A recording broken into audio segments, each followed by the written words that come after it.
We did it!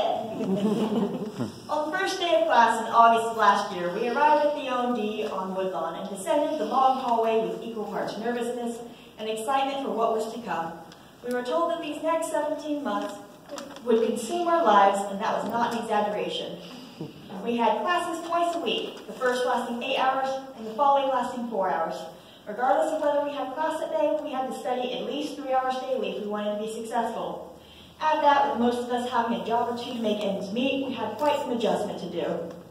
The first semester was filled with cramming knowledge of various pathological conditions of the human body, how to treat those conditions, and practicing various skills such as intubation, starting IVs, giving nebulized treatments to help people breathe, starting IOs where we drill into a bone to give medications, needle decompression where we drive a needle into the chest to reinflate a lung, various splinting and bandaging, patient assessments, scenarios, and much more. Have you greened up your airway yet? Became a common phrase as we checked off our competencies on FISDAP over the many hours we perfected these skills. Soon enough, we were faced with our first of 10 exams that would take over the next 17 months, each carrying a weight of 55% of our grade. The stakes were high, and we were definitely feeling it. In our next semester, we were introduced to the wonderful world of pharmacology, which made for many sleepless nights as we had to know just over 50 medications, frontwards and back, their classification, alternate names, action, indication, dose, contraindication, and pediatric dose. On the plus side, now we know what the fun ones are. We became proficient in our medication math, and we had to be perfect, because a miscalculation can mean the difference in being therapeutic or deadly. And just when you thought it couldn't get any more challenging, we started cardiology. We learned just what all those squiggly lines mean, scrolling across the cardiac monitor. We interpreted 12 lead EKGs in the hundreds, just to spot with an eagle eye the ST elevation that suggests a heart attack. We became experts in the electrical and physical aspects of the heart, what to do when a heart beats too fast or too slow, or not at all. The transition from basic EMT to advanced life support paramedic was becoming evident.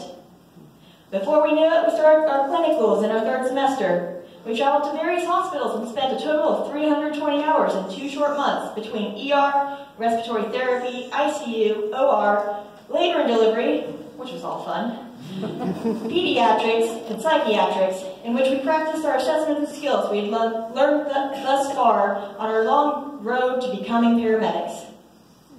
And we still were going to our jobs, still had class twice a week, and still studied as much as we could. Third semester was rough, to say the least.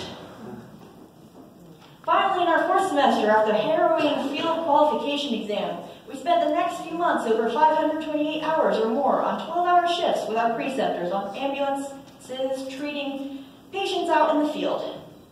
Here we experienced the most growth as we transitioned from performing assessments in a rigid class structure meant for tests to a more flexible assessment, especially when the chief complaint was vague.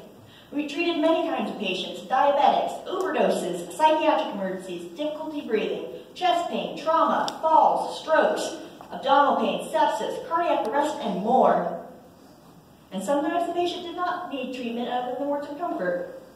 The lessons we take from the numerous calls we ran will help us as we go on to be paramedics at whichever service we find ourselves at. The journey to this point was difficult and not perfect. We changed locations from the OMD up to the HCC location in Newton. We've had 3 different instructors. Our class schedule has 14 revisions. If nothing else, we have shown that we were adaptable.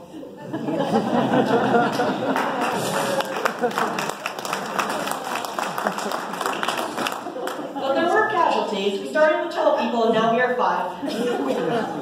This is not a class just anyone can pass, but saving lives is not something just anyone can do either. None of this would be possible if not for all the staff and paramedics that took time out of their lives to help instruct and give advice during their labs, clinicals, and field internship. Their knowledge and experience was and is invaluable for that. Let's give them a round of applause.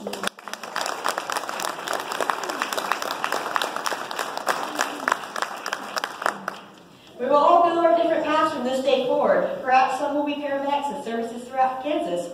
Some may go to other parts of the U.S., and yet some still may choose a different profession. To be paramedics that our community can be proud of, we will demonstrate clinical excellence, serve with compassion, and lead with integrity. We must always continue learning, and most of all, try not to suck. Thank you all for coming. Congratulations to my fellow graduates. We've made it.